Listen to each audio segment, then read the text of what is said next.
The sun hung high above the city, pouring warm golden light over the polished tables of Ravenstone Avenue, a place only the wealthiest dared to dine. Luxury cars glided across the cobblestone street, their engines humming like softened whispers. Waiters in crisp white shirts floated between tables, carrying plates scented with basil, warm bread, and the delicate aroma of high-end cuisine. At one of those outdoor tables sat Alistair Munro, a billionaire whose name echoed in global boardrooms, a man defined by precision, power, and the belief that he had already seen everything the world could offer. Nothing shocked him anymore. Nothing, until today. Because everything changed the moment a ragged, trembling little girl sprinted toward him, fear blazing in her eyes, dirt streaking her cheeks, her hair wild as though she'd slept on concrete for too many nights. She lifted one shaky hand toward his plate and shouted, voice cracking but fierce, "Don't eat that." For a second, the entire restaurant froze. Forks hovered mid-air. Conversations died mid-sentence.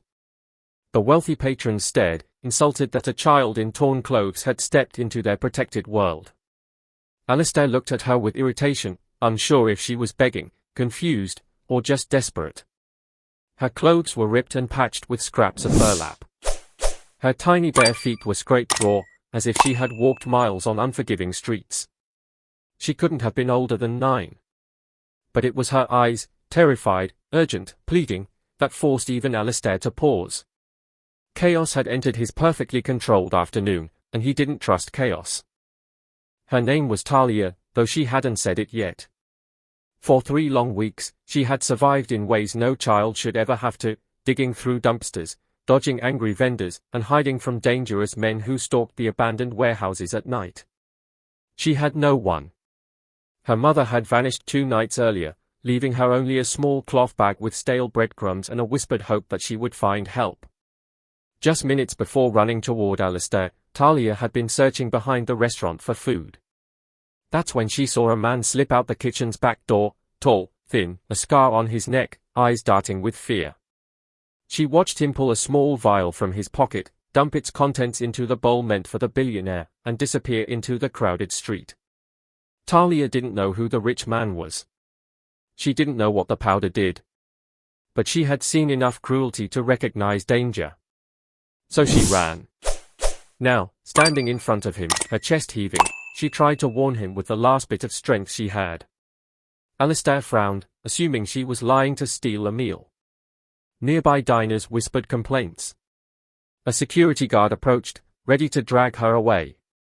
But just as he reached for her arm, Alistair noticed something unusual. She wasn't reaching for the food. She was reaching to pull him away from it. No greed. No mischief. Only fear. And that hesitation saved his life. Embarrassed, the head waiter lifted the plate and sniffed it with fake confidence. Within seconds, his expression twisted.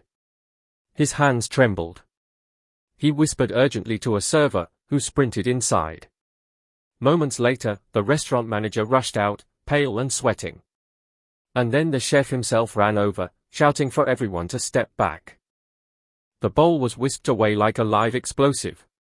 Alistair's heartbeat pounded. The chef soon returned, trembling, explaining that the dish had been contaminated with a toxic additive, one that could severely harm, even kill, if consumed. Threats weren't new to Alistair, but this felt personal. Cold. Hidden. Deadly. He looked at Talia again, really looked. The bruises. The exhaustion. The hunger. And beneath all of it, the tiny hope that someone might believe her. She had risked herself for a stranger. When he asked how she knew, her voice wavered as she told him about the alley, the man with the scar, the vial, and her missing mother. She didn't cry. Life had taught her tears solved nothing. For the first time in years, Alistair felt something tighten in his throat. He had built empires, but somewhere along the way, he had forgotten how to feel. The police were called. Staff recognized the intruder as a recently fired kitchen worker with a history of violent behavior. Talia hadn't just saved Alistair, she had exposed a threat that could have harmed many others. When officers gently asked where she lived, her answer was soft, heartbreaking. Nowhere, not since Mama didn't come back. The wealthy diners who once glared with annoyance now watched her in stunned silence. Alistair stood, removed his expensive coat, and wrapped it around her small shoulders. It swallowed her like a blanket. For the first time in days, she felt warm.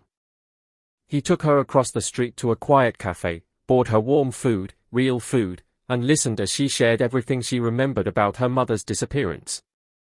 And with the resolve of a man who had the power to change things, he made her a promise.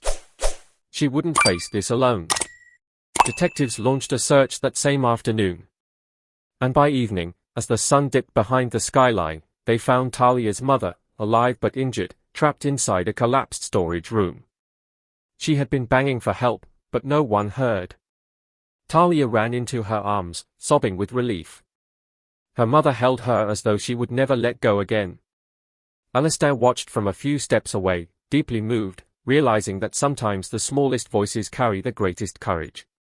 If this story touched your heart, please like, comment, share, and subscribe to Kindness Corner. Tell us in the comments, what would you have done in Alistair's place? As the last light faded and the sirens fell silent, a billionaire learned that even the most powerful can be saved by someone who appears to have nothing. And a little girl who had lost almost everything found hope again, because she dared to shout the words that changed everything. Don't eat that.